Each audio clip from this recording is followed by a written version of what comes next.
Проект повишаване на обществената нетърпимост към неформалната икономика при трудовото-правните отношения и превантивна дейност за нейното ограничаване изпълнява Видинско търговско-промишлената палата. Целта е популяризирането на проблема с сивата икономика в България. И за целта е направен един допълнителен сайт към сайта на Търговско-промишлената палата, в който сайт може да бъде намерена достатъчно информация по темата.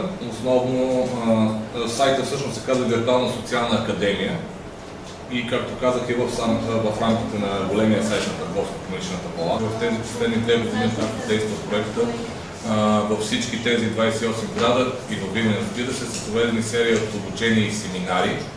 Те са насочени основно към заети лица и работодатели и отново целят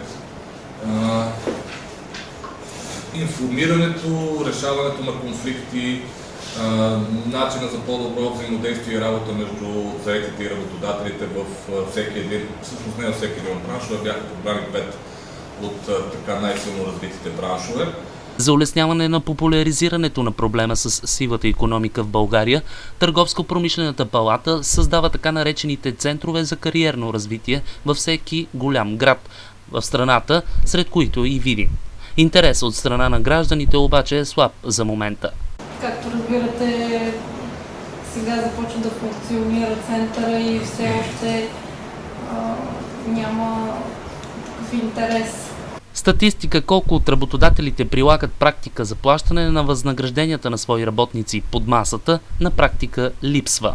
Така че постепенно би трябвало да се опитаме да вменим на тия хора, че трябва да спазваме едни закони и че всички ние си на работа. А колко е трудно, сигурно всички вие знаете, аз няма да се ангажирам да го коментирам.